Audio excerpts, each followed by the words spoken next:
The infinite information that the brain is processing every single second tells us that there's more to the world than we're perceiving. However, every single time we're immersed in an experience with our senses, seeing, smelling, tasting, feeling, as we're immersed centrally in our reality. We know nothing about reality, and all of our sense of so-called reality out there is filtered through our sense organs. The brain processes 400 billion bits of information a second, but we're only aware of 2,000 of those. That means that reality is happening in the brain all the time.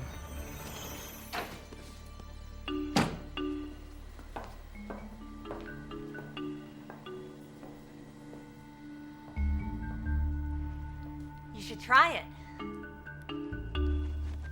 How do I know what I'm doing? I and the vase are one. Hey, might help your work too. I lived through my eyes.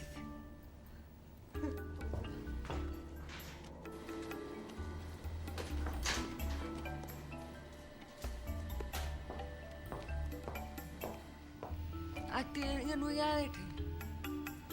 Not just some nebulous, nothing, touchy-feely world of shifting whatevers.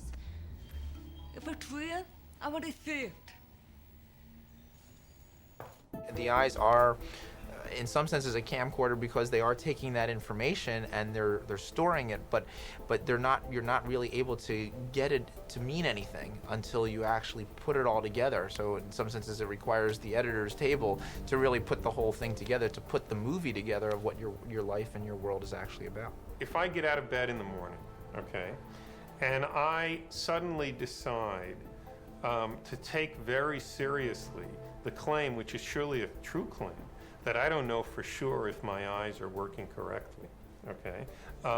So that for all I know, even though it looks like there's a stable floor by the side of my bed, there might be a cliff or something like that, okay? If I am unable to order those possibilities in terms of probabilities that I assign to them, then I'm not going to get out of bed. It seems to me I'm paralyzed in the most literal sense of the word.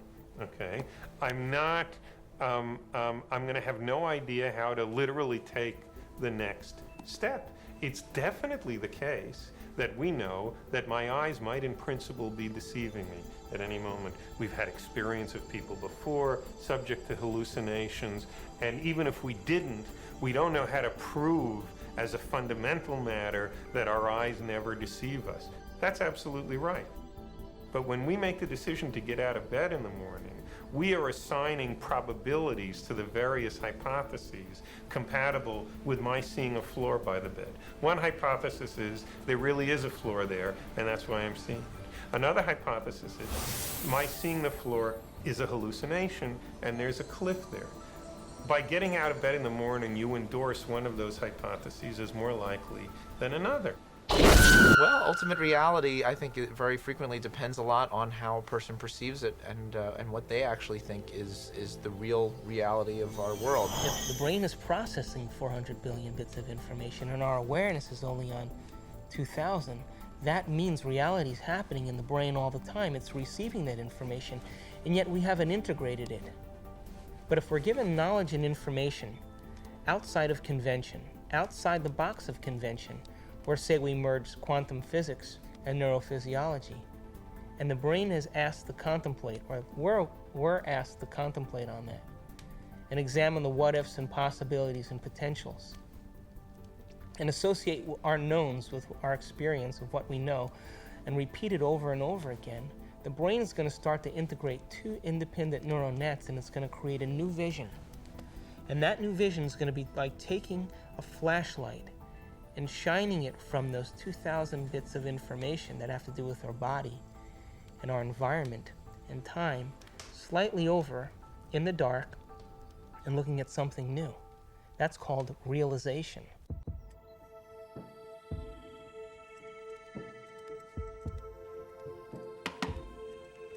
You okay? I heard you scream earlier. Was it another dream?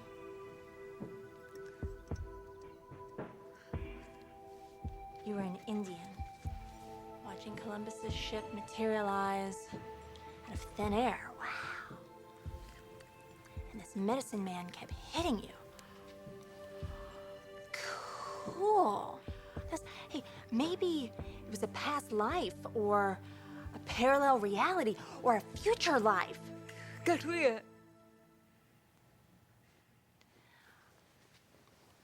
Or maybe that dream was trying to tell you the truth. I guess it just depends on what you think is real. Maybe you should try different anxiety pills. My pills are fine, okay? Thank you. I have to go get dressed. I hope you feel better, Amanda.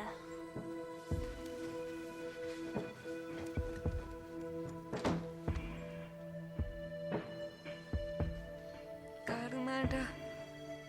I could be such an asshole.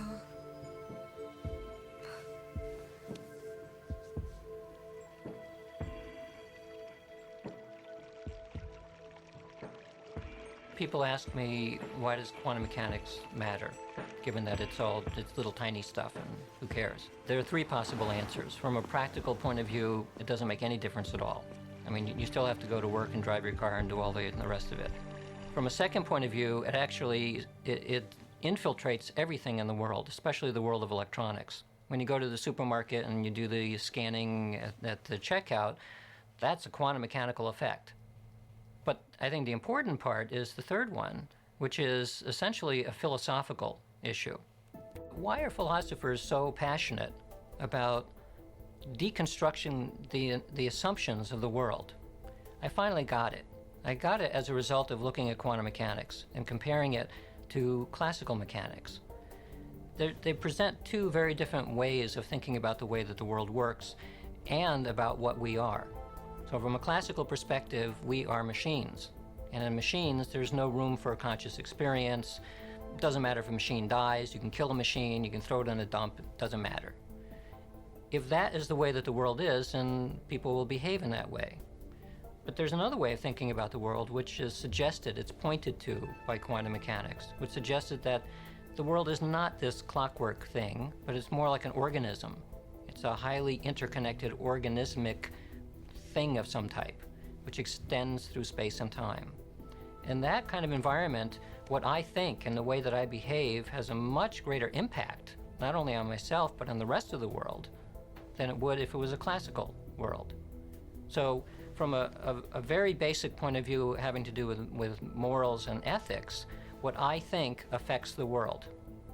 That's, I mean, in a sense, that's really the key for why a worldview change is important. Let's talk about the subatomic world, and then we'll talk about what it's telling us about reality. The first thing I want to tell you about the subatomic world is it's totally a fantasy created by mad physicists trying to figure out what the heck is going on when they do these little experiments. By little experiments, I mean big energy in little spaces and little pieces of time. It gets pretty nutty at that realm of things, and so subatomic physics was invented to try to figure that all out.